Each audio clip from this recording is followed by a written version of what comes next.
and thank you for joining us. My name is Carmen Rogers, and I'm one of the Associate Directors within Career Management at the School of Hotel Administration. And with me is Ms. Crystal Osman, who is a partner in Miller Mayer's Immigration Practice Group. Crystal is going to be talking with us about O1 classification. So, Crystal, thank you very much for being here. We have some questions that students have asked with regard to O1 classification. And so the first question is, how does a student qualify for O1 classification? Good question. So O1 classification is reserved for individuals of extraordinary ability in the sciences, education, business, arts, or athletics. Extraordinary ability is evidenced by sustained national or international acclaim. And the O1 category is further subdivided into the O1A category and the O1B category. The O1A category is reserved for those of extraordinary ability in the sciences, education, business, or athletics, while the O1B category is reserved for those of extraordinary ability in the arts or extraordinary achievement in motion picture or the television industry. So our discussion will pretty much focus on the O1A classification. Okay. Does a student need a sponsor to apply for this O1 category? Yes, absolutely. So to apply for classification as an O1, you absolutely need a U.S. employer sponsor. As with other employment-based non-immigrant visa categories, the U.S. employer sponsor will submit a petition on your behalf to the Immigration Service to classify you as an O1. Now, what type of evidence does a student need to submit with the O1 petition? So to document extraordinary ability, they need to present evidence that they have received at least one internationally recognized award, such as a Nobel Prize, or they need to document that they have received at least 3 of the following 8 in the list of requirements. So the first is receipt of nationally or internationally recognized awards. The second is membership in an association requiring outstanding achievement as a prerequisite to membership. The third is articles in professional or major trade publications or other major media about the beneficiary and his or her work. The fourth is original scientific, scholarly, or business contributions to the field. The fifth is authorship of scholarly articles in professional journals or other important media. The sixth is receipt of a high salary. The seventh is participation as a judge of the work of others in the field.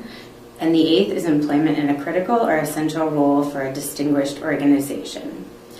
The most important evidence to document extraordinary ability is letters of recommendation from peers or other experts in your field. The best letters to get are letters from independent experts or those that know you primarily from your work rather than through personal contact. Other evidence usually includes articles written by or about the O1 beneficiary's work, documentation of presentations, and evidence of service as an editor, conference judge, or peer reviewer. Is there a quota in the O1 category as in the H-1B visa? No, luckily in the O1 category there is no quota. So you can essentially apply for an O1 classification at any time for a job with any start date. And how long can a student stay in O1 status?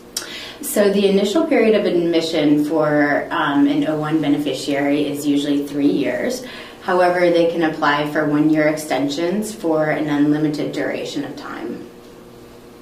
So students that are married and have children, what status and benefits are they entitled to as dependents of someone in O1 status?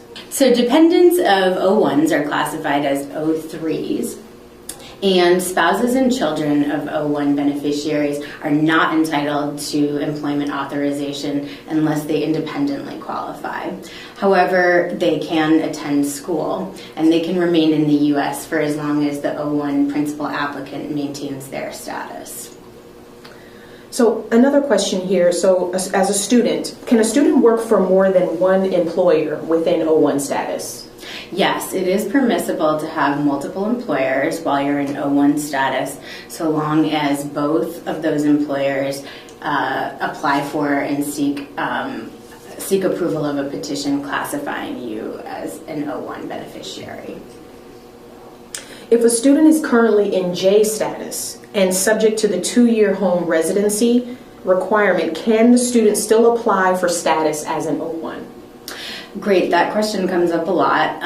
So they cannot change their status from J to an O1 while in the United States. However, their employer can still submit a petition to USCIS to classify them as an O1 beneficiary. And once that petition is approved, the beneficiary can then take the approval notice, leave the United States, and then apply for an O1 visa at the consulate and re-enter in O1 status. So for students that might not know, what exactly does USCIS stand for? Yes, USCIS stands for United States Citizenship and Immigration Services. Can you clarify which consulate would they submit their visa application to? So the O1 applicant would be submitting their visa application to a U.S. consulate, usually in their home country. However, they might be able to third country process in another country, such as Canada, assuming that's permissible at the time. So can a student attend school while they're in O1 status? Yes, an O1 beneficiary can attend school so long as they are otherwise complying with the terms of their employment and the terms of the O1 petition. Is O1 a dual intent status like H1B or L1? Not technically. However, there's no foreign residence requirement. There is only a requirement that that individual demonstrate an intent to remain here temporarily.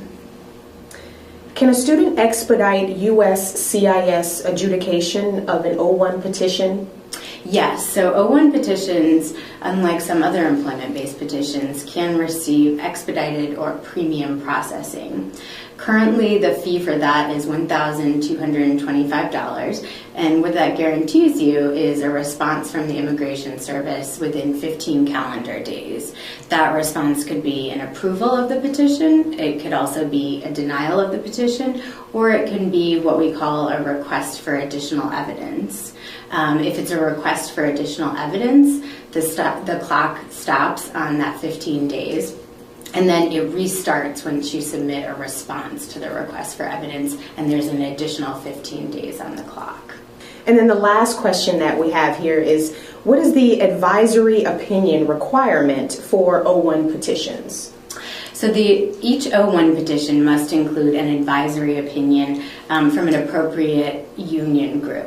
If one does not exist, though, as in a lot of scientific fields, you can submit letters from experts in the field. And whether it's a union letter or it's an expert letter, those letters should adequately describe the beneficiary's accomplishments and their abilities, as well as the duties that they will perform in the prospective employment as an O1 beneficiary. I'd like to thank Crystal for providing us with this information with regard to the O1 classification.